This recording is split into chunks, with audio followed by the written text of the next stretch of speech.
It is officially mango season in Miami.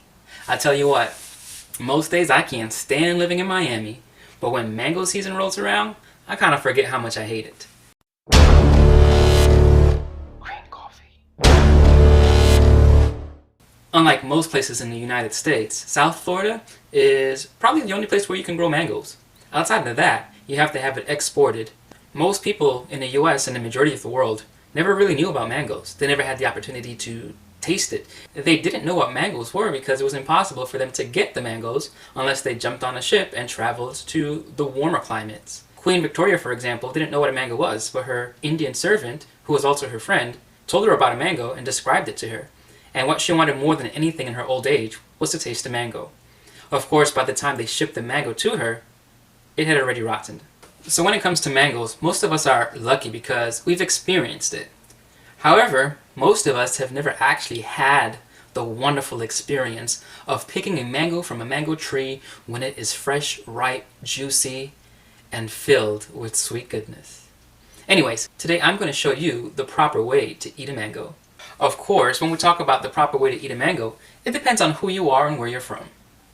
Me, personally, what I love to do with my mangoes is I like to rinse them off. If I'm in Belize where the mango is coming right off the tree, I'm just going to rinse it off like I just did with water. But here at home, I have a sponge that I use to get as much dirt and grime off of the mango peel as I possibly can.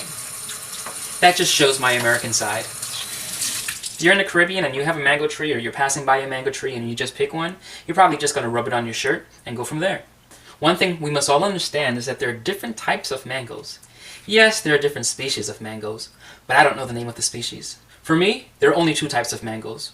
There are green mangoes and there are ripe mangoes. In those two types of mangoes, you do have your subcategories. You have small mangoes, large mangoes. You have hairy mangoes like this one. And there are many different varieties of mangoes that I just can't go through because of my ignorance. But one thing I do know, they are good. So I'm going to show you the Belizean or the Caribbean way to eat a mango. In the US, what people love to do, they like to use a knife to cut the mango, to slice it, and to eat it. That's okay if you're eating a green mango. It is never okay when you're eating a ripe mango.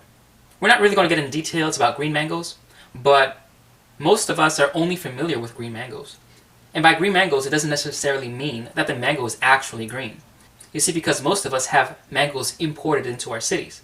That means the mango has to be picked while it's still green. By the time it gets to the store, the color may have already shifted from green to red and yellow. But to me, that's still a green mango. It will never be as juicy as a ripe mango. It'll never be as soft as a ripe mango. So sure, if you're eating a green mango, you can use a knife. Cut it up, put it in a smoothie, mango salad, whatever, that's fine, chop it up. But when you're eating a ripe mango, never touch it with a knife. When eating a ripe mango, the first thing you want to do is find a soft spot that you can use your fingernails to peel. When you peel it, you want to get as much of the skin attached as possible. If you can peel the whole mango and keep the skin together, that would be awesome. I'm not talented like that. But I always try to get as much peeled together as I possibly can, and there's a reason for that. Because when you peel the ripe mango, there's meat attached to the skin. And the reason I wash it, and at home I will actually use a sponge to clean it, is because this is going into my mouth. I try not to touch the outside, but you never know. So cleanliness is next to godliness. But get as much of that meat off of the skin as you possibly can.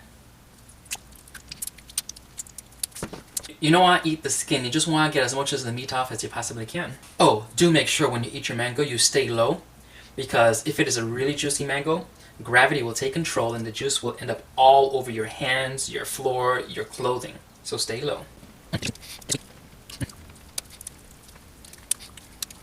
As an American, you might stop eating your mango at this point, because you've already gotten most of the juice and most of the meat into your stomach.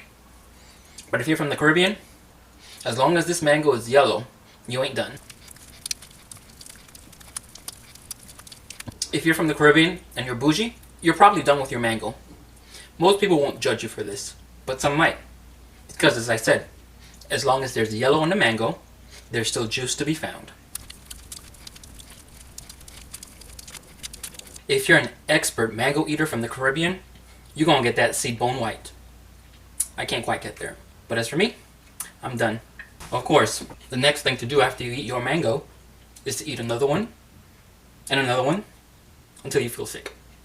But when it's done, it's time to clean up.